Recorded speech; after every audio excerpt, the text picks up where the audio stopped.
Vierge, bonjour et bienvenue sur ma chaîne pour votre lecture de projection sur le deuxième semestre 2020. J'espère que vous allez tous très bien. Alors, je vous explique un petit peu comment cette lecture va se faire. Nous allons commencer... Attendez, j'enlève ma souris parce que c'est pas très beau à voir, n'est-ce pas?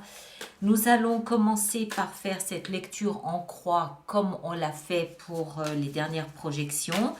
Ensuite, de quoi je vais vous sortir une carte par mois jusqu'au mois de décembre, sachant qu'on connaît déjà l'énergie complémentaire pour le mois de juillet, puisque j'ai fait les lectures mensuelles du mois de juillet. Donc, on va en sortir 5 des arcanes majeurs.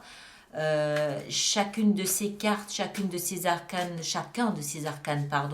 sera développé lors des lectures mensuelles du mois d'août au mois de décembre. Et puis pour terminer, on va rajouter ici quelques cartes sur la lecture principale qui vont nous permettre de travailler sur l'extension qui se trouvera sur Vimeo, comme vous en avez l'habitude aussi maintenant. Tous ceux pour qui cette lecture fait résonance et ceux qui ont l'habitude, il y a donc cette extension, cet approfondissement de la lecture qui sera reprise sur cette plateforme de location-vente de vidéos qui est vimeo.com.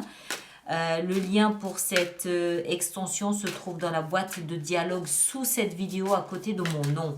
Et donc sur Vimeo, on fera cet approfondissement, plus on reprendra chacun des mois et on verra ce qu'on peut rajouter comme élément qui pourrait vous aider à travers chacun de ces mois. Voilà, je pense que j'ai tout dit. Oui, encore une petite chose, cette lecture s'adresse aussi bien aux signes solaires, au signe ascendant et au signe lunaire de la Vierge.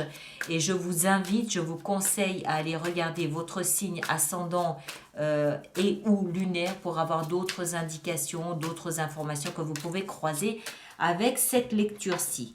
Voilà, maintenant je me tais et on y va. Alors, la première carte, la première position ici, c'est l'aspect principal de ces 6 prochains mois. On est d'accord que ce n'est pas quelque chose qui va se développer en 2 jours. C'est vraiment, ça va être diffus sur les 6 prochains mois jusqu'à la fin de l'année. Et l'aspect principal, ce qui sera au cœur, au centre de votre attention durant ces 6 prochains mois, c'est le chevalier de bâton. Pas le chevalier, pardon, le valet de bâton, excusez-moi. Ça veut dire quoi? Ça veut dire peut-être ici une idée nouvelle, une envie nouvelle d'être créatif, d'oser, d'être aventureux, peut-être aussi envie de s'amuser. Il y a une notion ici de jeu, de jouer, de s'amuser, d'avoir du plaisir à faire ce qu'on fait. Être créatif, je l'ai dit, initier quelque chose de nouveau. Les valets sont le point de départ, où en fait vous matérialisez une envie, une pulsion qui vient de l'intérieur. Et le bâton, c'est vraiment relié à la créativité, au dynamisme, à la passion. C'est cette envie de mettre en place quelque chose qui vous donne de la joie, qui vous fait plaisir, qui fait émerger en vous des palpitations, voilà, ah oui, super, chouette. C'est vraiment, vous avez envie de mettre en place quelque chose qui vous amuse. Moi, je le vois comme ça. On va continuer, on va essayer d'en savoir un petit peu plus. Hein. Ça, je le reprendrai tout à l'heure pour avoir toute la place.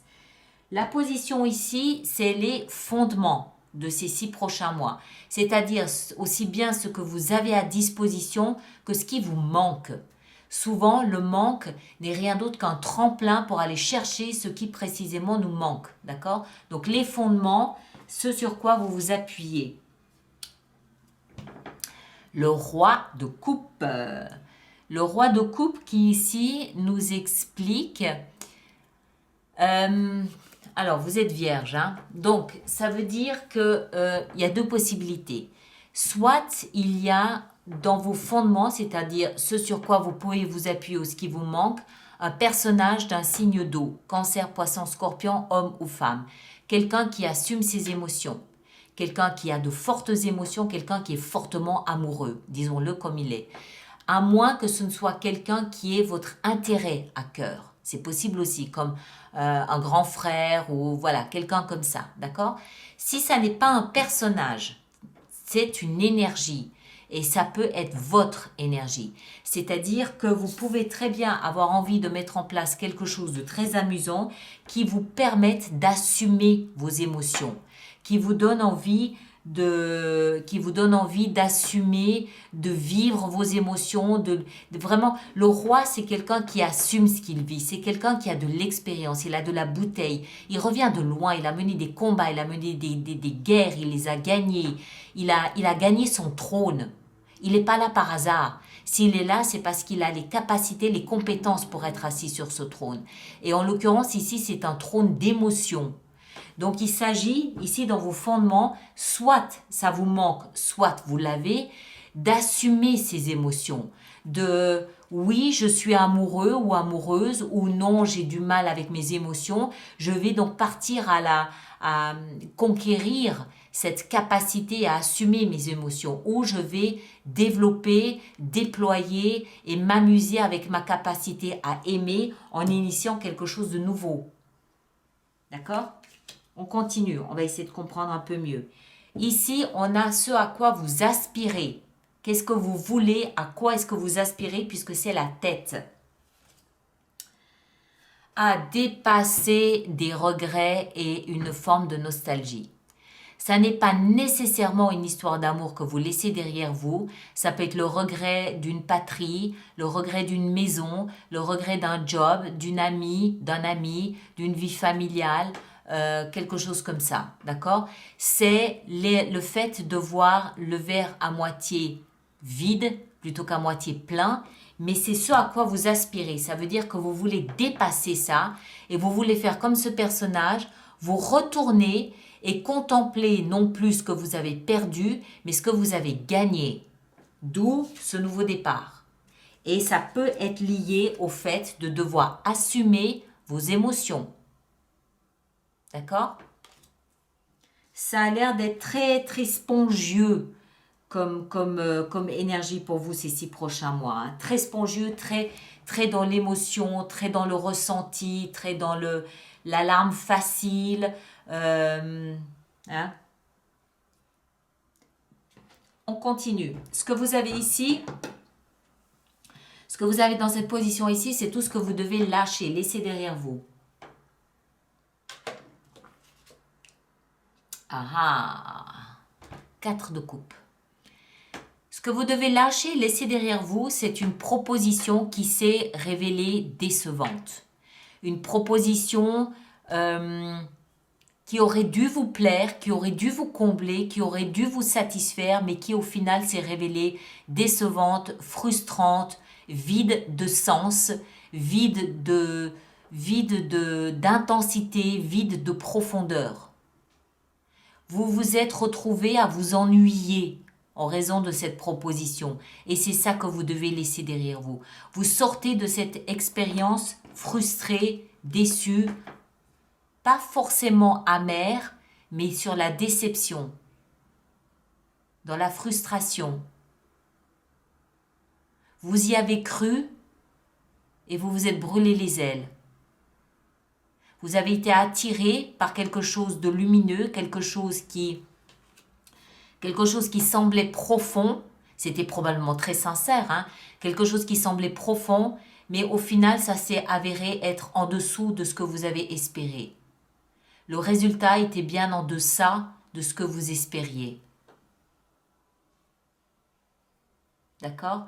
Ça peut toucher les sentiments, ça peut toucher le travail, ça peut toucher les finances, ça peut toucher tous les domaines de votre vie. Et vous devez maintenant lâcher ça. Vous devez le laisser partir, le laisser derrière vous. Peut-être aussi vous pardonner d'avoir cru à quelque chose qui s'est révélé décevant. Pas forcément vouloir à l'autre, que ce soit un patron ou un amoureux. Cette personne était vraisemblablement sincère, très sincère, mais vous ne communiquiez pas sur la même longueur d'onde. Vous n'étiez pas sur le même rythme, vous n'étiez pas sur les mêmes intérêts, vous n'étiez pas sur les mêmes sur les mêmes symboliques, vous n'étiez pas dans la même enveloppe, vous n'étiez pas sur la même longueur d'onde. D'accord? Donc, pardonnez-vous à vous d'avoir cru, pardonnez-vous à vous d'avoir espéré plus que ce que vous n'avez eu, pardonnez-vous à vous d'avoir passé du temps à vivre quelque chose qui, au final, vous a laissé avec un goût décevant dans la bouche, amer. Ne regrettez rien, vous avez appris une leçon. Vous avez appris une leçon. Vous regardez maintenant les verres à moitié pleins et non plus à moitié vides. Vous avez appris une leçon. Je dis ça pourquoi? Je dis parce qu'au cœur de votre lecture, vous avez cette ambition de démarrer quelque chose de nouveau qui, cette fois-ci, aura au moins l'intérêt et l'avantage de vous amuser, de vous intéresser, de vous apporter de la joie. Et ce roi de coupe ici, voilà, ça peut être un personnage, oui, mais ça peut aussi être cette leçon que vous avez apprise, d'assumer des émotions, de les regarder en face, ou d'aller chercher une capacité à exprimer vos émotions. Le conseil qui vous est donné, l'action conseillée ici, c'est le chevalier de denier. C'est-à-dire de bouger lentement, en prenant votre temps, mais de construire et de bâtir pour votre avenir, en fonction de ce que vous avez appris ici. Regardez cette lecture. Des coupes, des coupes, des coupes. Au cœur de votre préoccupation, la passion, le feu, la créativité, l'envie. Tout autour que des coupes, des émotions. Et le conseil, c'est de bâtir pour le long terme sur la base de ce que vous avez appris sur le plan émotionnel. D'accord? Vous avancez lentement, vous prenez votre temps, vous avez raison. Ne posez un pied à terre que lorsque vous êtes certain que c'est bien ce que vous voulez. Prenez tout le temps dont vous avez besoin et sachez que vous êtes en train de construire, de bâtir pour votre avenir. Voilà. Alors, on va maintenant... Je pousse un petit peu tout ça pour avoir de la place. On va maintenant regarder mois après mois comment tout ça va se former. On l'a vu au mois de juillet, la justice. D'accord? La justice, ça peut être une décision tranchante, hein, comme seule la justice est capable d'en rendre. Ça peut aussi être vous rendre justice, n'est-ce pas? En prenant une décision, en prenant une direction différente. Ça peut aussi être une rupture de contrat, c'est possible. Vous le placez en fonction de ce que vous vivez, on est bien d'accord. Le mois d'août, qu'est-ce qu'on a au mois d'août? Qu'est-ce qu'on a au mois d'août? Au mois d'août, on a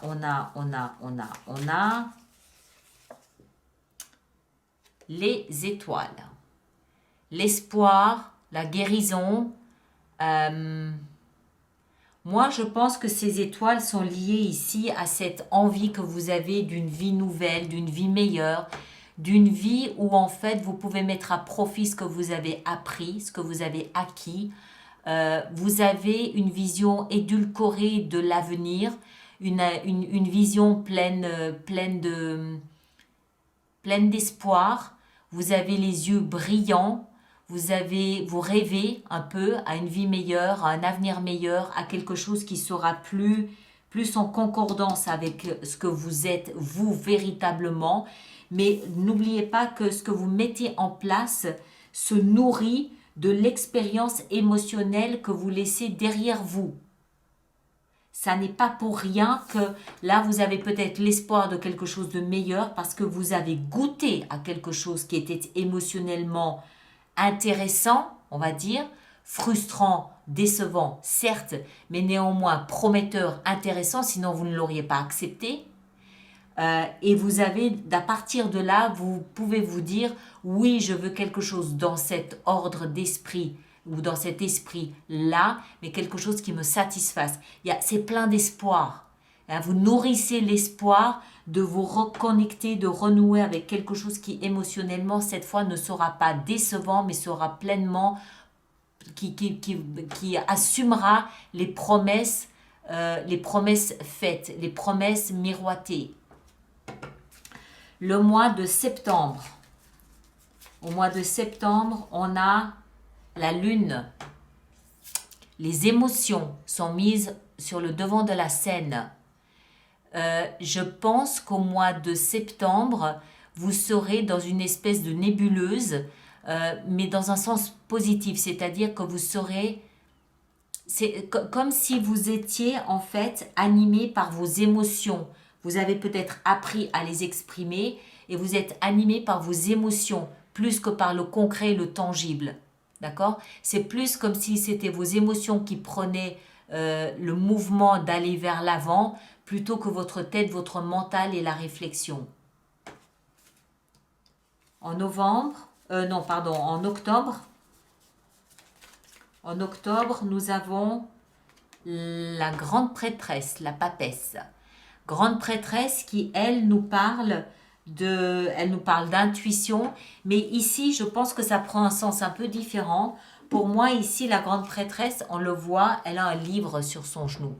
La grande prêtresse, elle nous parle d'inconscient collectif. Elle nous parle de savoir inné, un savoir d'évidence. On sait que c'est comme ça. Comment on ne sait pas, mais on sait que c'est comme ça. Et je pense que c'est ça. Je pense que en fait, vous êtes en train d'apprendre une grande leçon émotionnelle ici avec la lune, surtout où vous laissez peut-être le. Je pense que ça, c'est pas anodin. C'est comme si vous laissiez les clés de la maison à vos émotions. Alors que vous êtes un signe de la Vierge, vous êtes quelqu'un de précis, vous êtes quelqu'un qui aime les choses bien établies, bien claires. Et c'est comme si vous laissiez les clés de la maison à vos émotions. C'est vos émotions qui dirigent votre vie. Mais vous savez que c'est juste. Vous savez que vous savez pas pourquoi, mais vous savez que vous devez peut-être vous soumettre, entre guillemets, à vos émotions. Que vous devez les écouter, que vous devez les suivre, les yeux fermés. D'accord? Mais vous le sentez en vous, vous le savez. C'est une évidence, c'est une clarté. On verra de toute façon en octobre quelle direction ça prend. Hein. On va voir maintenant le mois de novembre. Novembre, qu'est-ce qu'on a pour le mois de novembre? On a, ben, évidemment, ça me paraît évident, le soleil. Vous apprenez quelque chose d'important par rapport à vos émotions ces 6 prochains mois. C'est quelque chose qui va apporter de la lumière dans votre vie. D'accord? Mais je pense que c'est plus comment vous vivez vos émotions, comment vous gérez vos émotions, quelle place vous laissez à vos émotions, quelle place vous laissez à la joie, au bonheur de vivre. Quelle place laissez-vous à vos émotions pour qu'elles s'expriment? C'est ça que vous apprenez ici. En décembre, on a tadam, la tour, la révolution. Et oui, après tout ce chambardement émotionnel, toute cette nouveauté laissée à vos émotions, forcément, il y a une révolution en fin d'année. Forcément, c'est évident. Vous allez, à mon avis, apprendre à faire la part des choses entre le concret, le tangible de la vie de tous les jours et la place que vous laissez à vos émotions. Et ça aura forcément un impact important, puissant sur la structure de votre vie, je pense. Bon, allez, on va voir comment on va faire notre extension sur Vimeo maintenant avec tout ça. Donc, je repousse un petit peu tous ces mois ici. Voilà, pour revenir là et prendre plus de place. Voilà. Alors, je répète donc que pour ceux pour qui cette lecture fait résonance, il y a une extension qui existe sur Vimeo. Le lien est dans la boîte de dialogue juste sous cette vidéo. Alors, on va voir, on va commencer par le chevalier de bâton. Qu'est-ce qu'il a à nous apprendre, ce chevalier? Pourquoi je dis toujours le chevalier? C'est le valet de bâton. Le valet, c'est le début, le commencement. Qu'est-ce qu'il a à nous apprendre? Tadam! La tour. Excellent. Excellent. Alors, soit c'est de renouer avec la joie de vivre, l'amusement qui chamboule complètement la structure de votre vie, soit le fait de comprendre toutes ces émotions chamboule votre vie et vous permet de démarrer quelque chose de nouveau dans la joie et le bonheur. D'accord? Alors, on continue dans ce à quoi dans les fondements, c'était ce roi de coupe. 4 de denier, la retenue, la zone de confort. Moi, j'ai un peu l'impression que vous avez du mal à parler de vos émotions et que ça tourne autour de ça. Parce que la 4 de denier, elle empêche, on est dans la retenue. On n'investit pas ses émotions, on les retient. Donc il y a quelque chose comme ça là. Je rappelle aussi que sur Vimeo, je peux décider de rajouter des cartes. Est-ce que je fais généralement, voire même sur les mois si j'estime que c'est nécessaire. Ce à quoi vous aspirez, cette 5 de coupe, on a la roue de fortune. Changement, destin. Ce que vous devez lâcher derrière vous, là, cette 4 de coupe, eh oui, c'est ce que je vous disais. Une situation décevante, frustrante, pas à la hauteur de vos aspirations. C'est ça que vous laissez derrière vous. Une déception émotionnelle. Vous tournez la page. Et apparemment, ça vous réussit, parce que la structure de votre vie est complètement chamboulée, là. Et l'avenir, ici, avec le chevalier de denier, qu'est-ce qu'on a? Le chevalier de denier, qu'est-ce qu'on a? On a un roi, un magnifique roi de bâton. Alors, ça peut être un personnage d'un signe de feu, lion, bélier, sagittaire, ou c'est vous qui prenez cette énergie de quelqu'un de très charismatique. D'accord? Voilà, mes chers. Alors, je m'arrête ici.